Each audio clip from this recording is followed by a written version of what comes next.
Washington, calling Counterspy. Washington, calling Counterspy.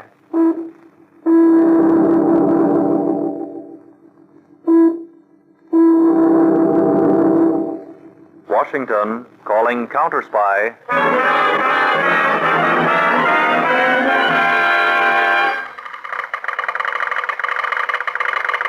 Harding, Counterspy, calling Washington.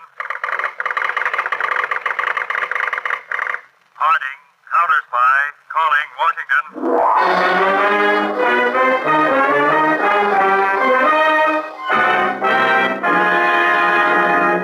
The Blue Network presents Phillips H. Lord's Counterspy.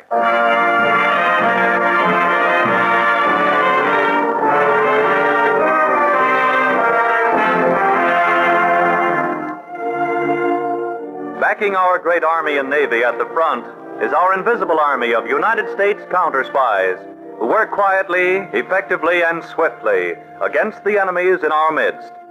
They are the dread of the German Gestapo, the Italian Obra, and the Japanese Black Dragons. Imagine the ace counterspy of them all as David Harding, specially appointed with authority to work however or wherever he will. 3 weeks ago, in Washington, a very prominent bachelor by the name of William R. Terrace stood in the center of his expensive apartment. The time? 11:25 at night. A dim light burned on a little ebony side table. Mr. Terrace stood there. His face was ashen white. Great beads of perspiration stood out on his forehead. Go on. You've betrayed your country. Go on. Go on, pull the trigger, you coward. Go on. Tell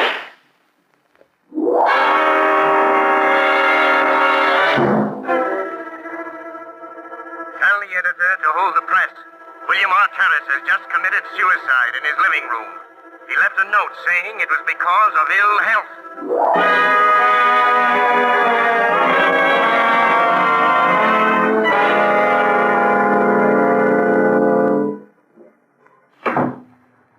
It's a clear-cut case of suicide, Mr. Harding. You're the chief, and what you say goes, but it's just the case of a wealthy bachelor in poor health. Well, I admit, Mark, William Terrace probably did commit suicide. But remember this. We're at war. The Gestapo are experts at making a murder appear to be a suicide. Then you're really going to investigate it? I think I'll at least ask a few questions. Yes, sir. Now, the note Terrace left, Mark, said he was committing suicide because of ill health. I think I'll drop in on his doctor and see how bad his health really was.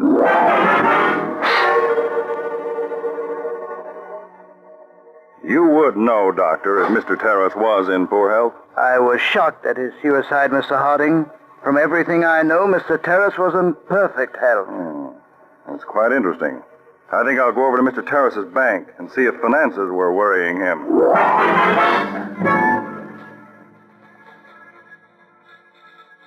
No, Mr. Harding. Mr. Terrace's finances were in perfect condition. He was worth nearly $750,000. He had many government bonds and securities. Thank you. Mark, when a man commits suicide, and it isn't his health and it isn't finances. Look for the woman. Exactly. And that's what I want you to do, Mark. Yes, sir. I'll pick 6 men, cover Washington from head to foot, and find out what woman William Terrace paid special attention to.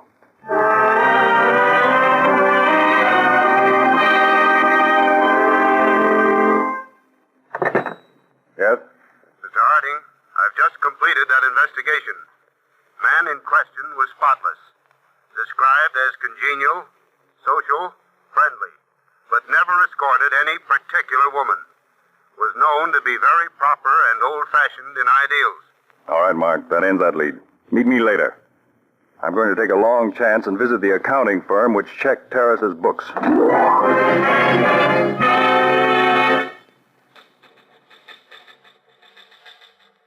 Why, yes, Mr. Harding. We've been the accountants for Mr. Terrace's firm for 9 years. I want you to go to Mr. Terrace's office and get his office pad of appointments for the past year. Now check that appointment list for lapses of time.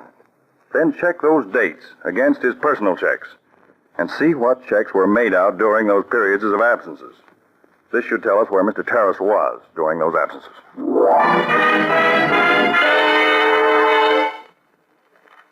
Mr. Harding, we went over Mr. Terrace's office pad and found he was absent from his business during the past year on 4 different occasions.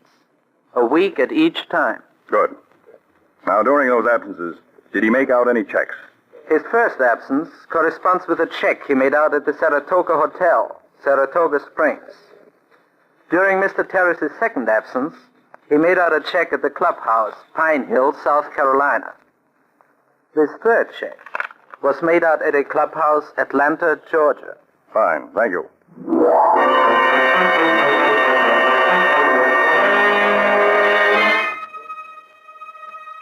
Proceed. This is G6, calling from Saratoga Springs. Man in question spent week here in company of woman.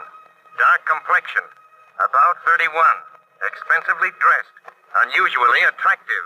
Full report follows. Fine. Proceed. G8, reporting from Pine Hill, South Carolina. Man in question stayed here accompanied by unknown woman in early 30s. Most attractive, expensively gowned, dark. Report follows.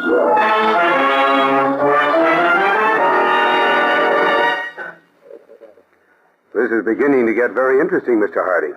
Yet we may still be on a wild goose chase, Mark. We have no idea who that girl was. She may have been perfectly all right. But how can we ever find her? She may be anywhere. Well, here's a little something I dug up. April the 2nd, William Terrace made out a check to the Washington Jewelry Company for $8,000. Say, that's a pretty sizable amount for a bachelor to be making out to send to a jewelry house. That's what I thought, Mark. I'm going to check that jewelry house. I wonder just what William Terrace bought with that $8,000.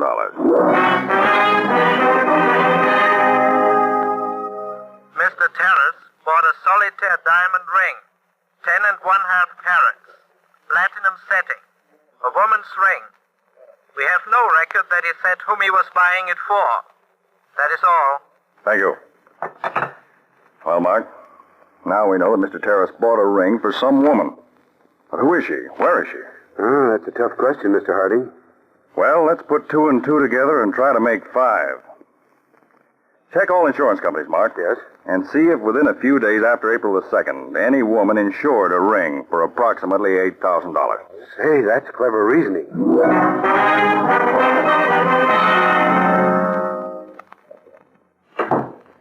You win, Harding. We're getting hot. Here's the insurance report.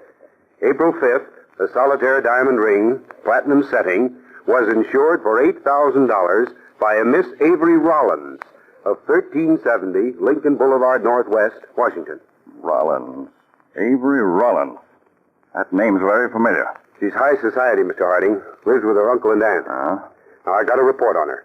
Age 32, height 5 feet 5, light hair, light complexion, very social, educated at the Sorbonne, Paris. Above reproach. Yeah, but the woman seen with William Terrace at the resorts was dark hair. The weights are approximately the same, both apparently wealthy, both smart dressers. Mark, there's something wrong, something very wrong. It's a problem that's got to be approached from some unusual angle.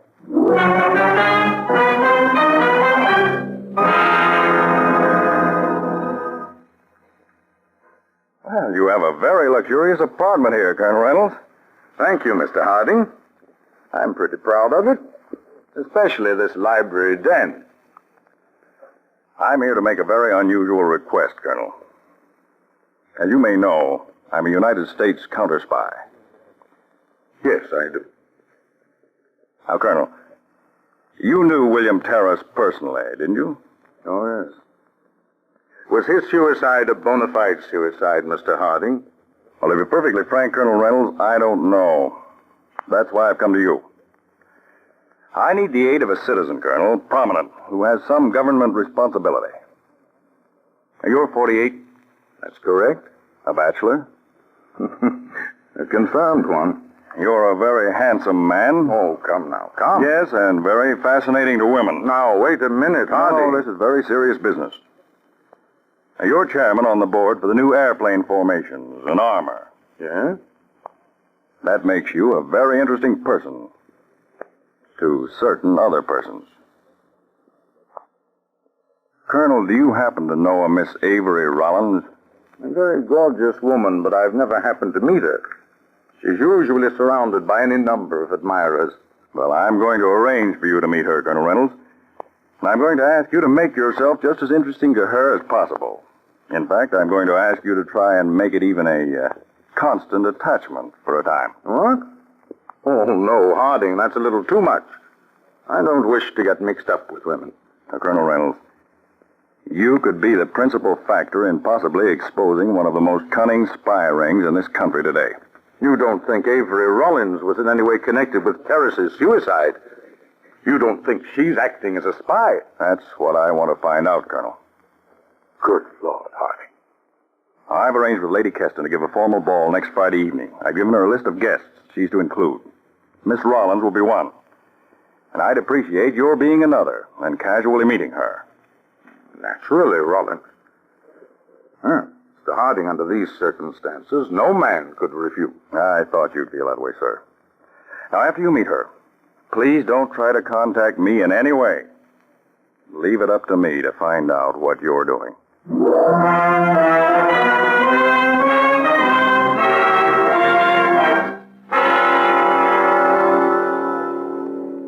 3 weeks later, March 23rd.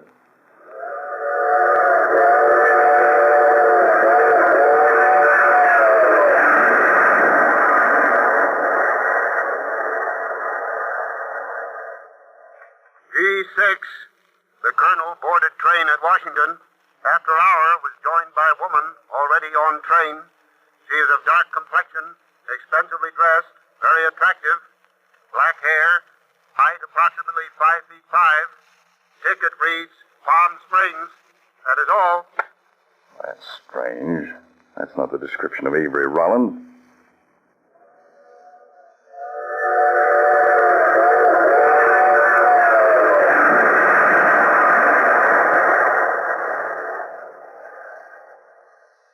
April 6th, 4:20 p.m. The colonel in question boarded train at Washington. Hour later, joined woman already on train. Dark complexion, expensively dressed, very beautiful and exotic. Weight, 110 pounds. Tickets read Atlanta, Georgia. Who is meeting Colonel Reynolds on these trips? Is it Avery Rollins, or who is it? Come in. Oh, hello, Mark. Hello, Mr. Harding. I just got the facts on that dark girl who's been meeting the colonel. Good. What did you find out? You were right, sir. After the girl got off the train with the colonel, I went to her compartment. There were unmistakable signs of dark-colored powder, blonde hair, and black hair which showed at the end of the hair, as if it had come out of a wig. Now, she must get on the train, get a compartment, and change her appearance before she comes out and meets the colonel. Then it is Avery Rollins, because she's been absent from Washington at the same time as the colonel has. She's probably explained to the colonel that because of their prominent standing in Washington, she must disguise herself. Then, the way I see it, this Avery Rollins must have been the mysterious dark woman with whom William Terrace went off on trips before he was murdered. Without a doubt. And she's connected with his murder in some manner. And I've got to make sure the colonel isn't killed the same way. She's off now down at Virginia Beach with him.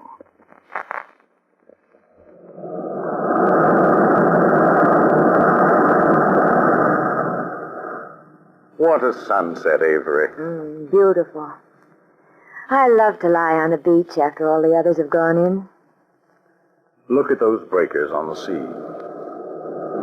John, sometimes I see a look come over your face. A look of pain. Anything troubling you? No, dear. Nothing really. Perhaps you're worrying about your responsibilities. Those new war plans or something. No, I don't think I am. Oh, I wish we didn't have to go back to Washington tomorrow. We must, though. I've got some important conferences. Here, put these in your bag, will you, Avery? I'm afraid I'll lose them in the sand. Oh, but why bring keys down to the beach? I don't dare leave them in the hotel room. The flat one is the key to the secret cabinet in my library. It has the government plans we're drawing up. Oh, no, John. Don't give me the keys. It's too big a responsibility. Well, all right. I'll hide them next time under the rug at the hotel. Oh, silly. Let's go in the water. Come on. Oh, all right. I'll beat you to it. Oh, you just try.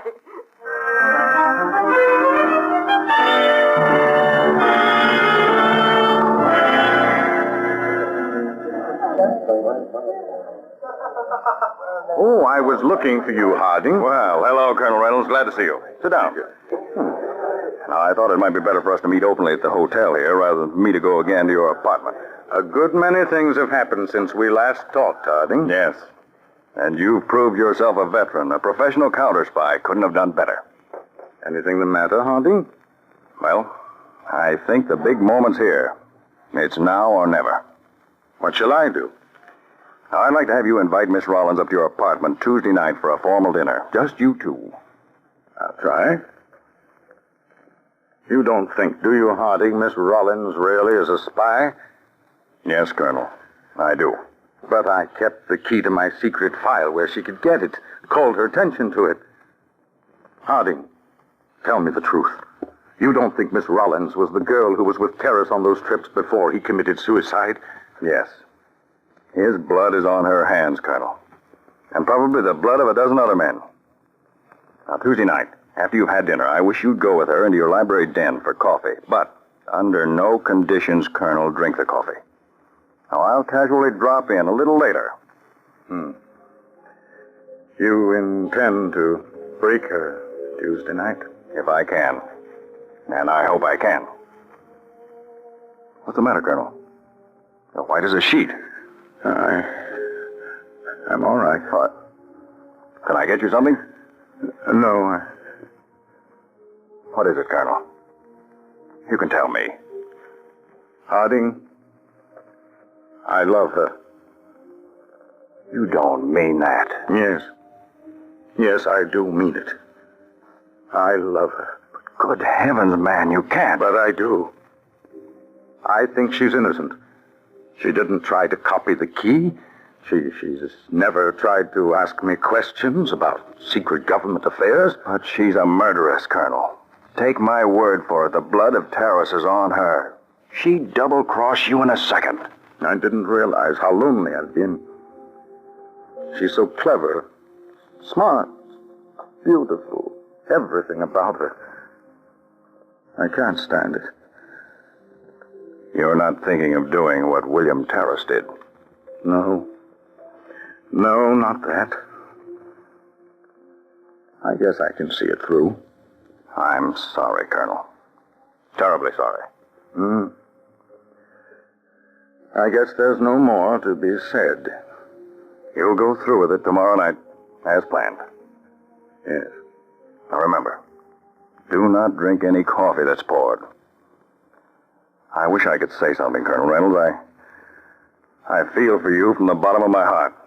But this is bigger than you, or me. I know. But still, I think she's innocent.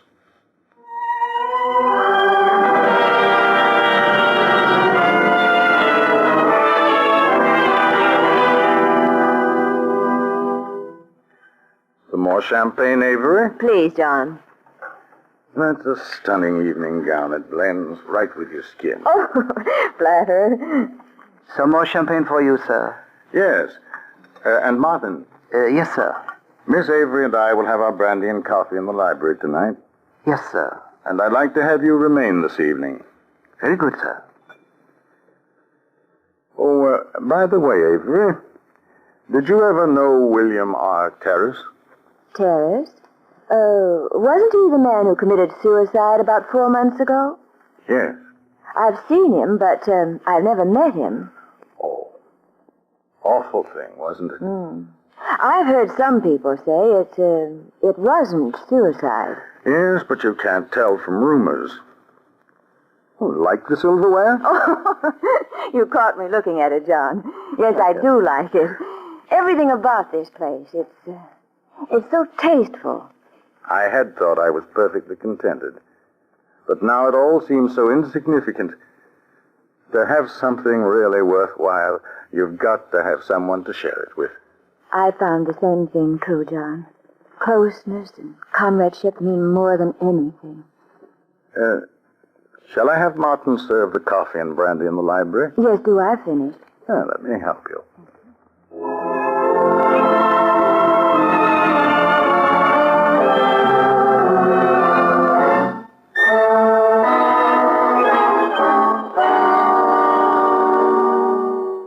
But I'd rather sit on the divan with you. Avery, you look like the most sophisticated woman in the world. Like one of those gorgeous paintings. And then you say something so tender. Oh, but a woman should be a mystery to a man. Oh, there. Avery, I know. but you don't know how much. Yes, I do, John. My heart's pitter-pattering the same way.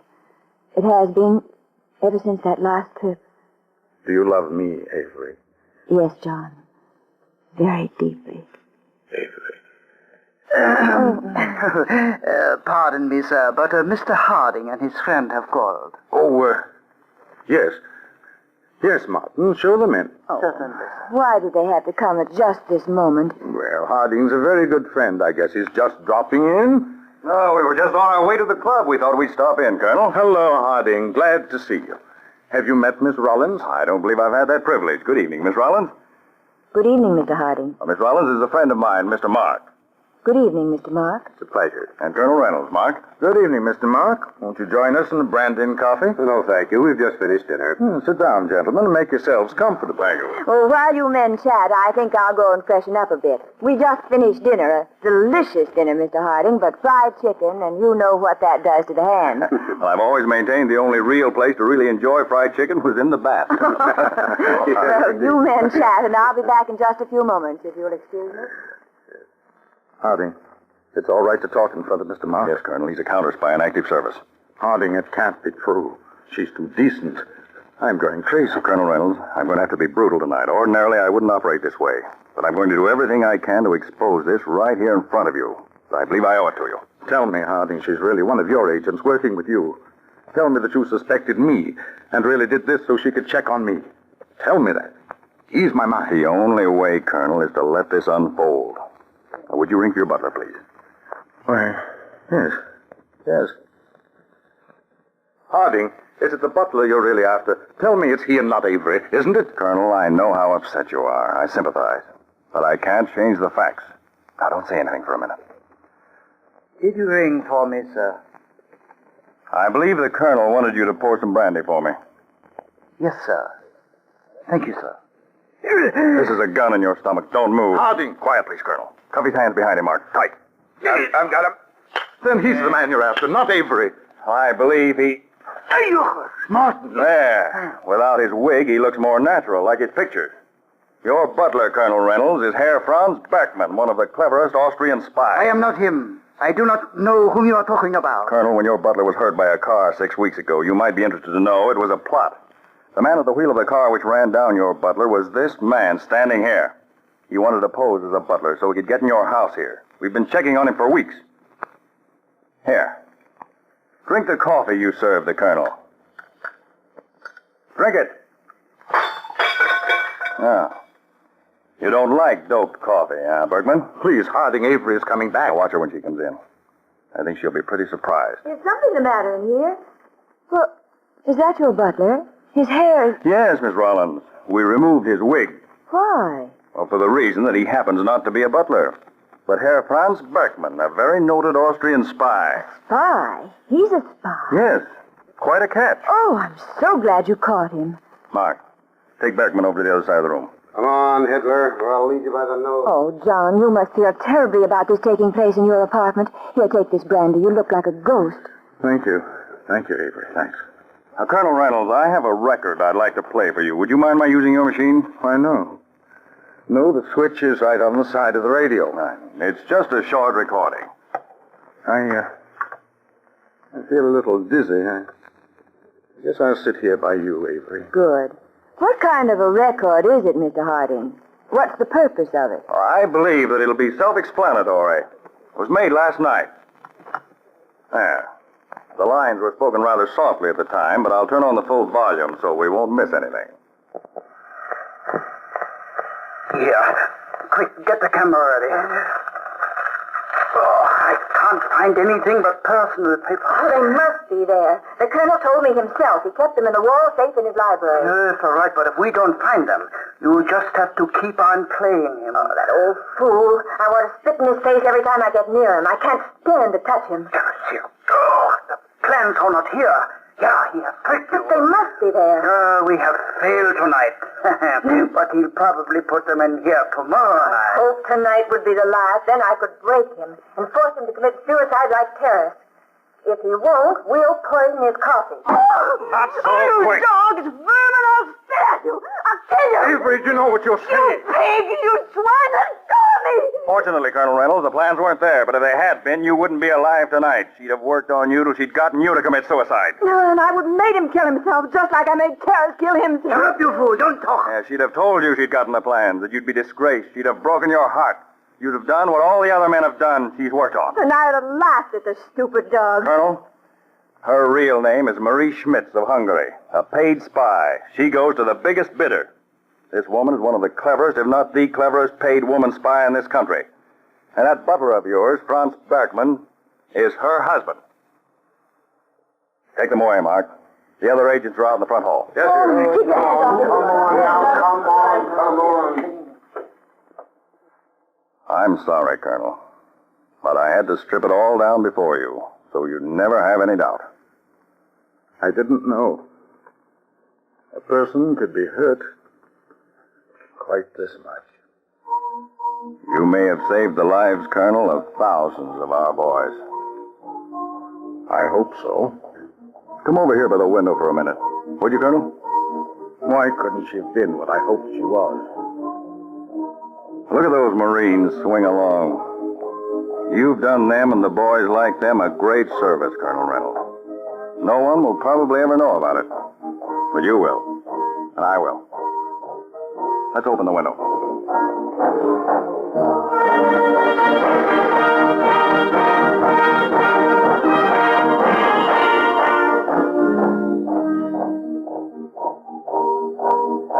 Doesn't that send a thrill through you? It does. Yes? I'm glad I was able to help Harding. Every one of us has got to sacrifice. Some one way, some another.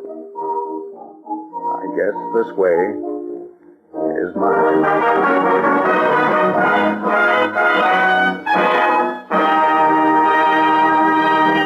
All over this country tonight is spread a great army of counterspies, men working to protect you and our boys at the front. Special agents of the Federal Bureau of Investigation, of the Secret Service, of the Treasury and State Departments, of the intelligence bureaus of the Army and the Navy, men who are constantly on the alert, diligently protecting our home front. These men beg of you not to talk concerning troop movements, armaments, defense plants, and wartime plans.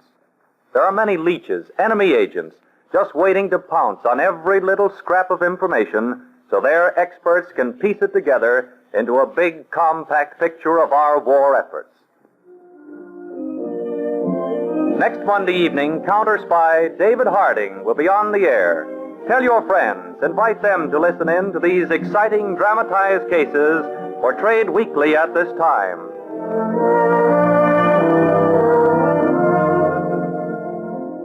Counterspy is a Phillips H. Lord production which has originated from New York. This is the Blue Network.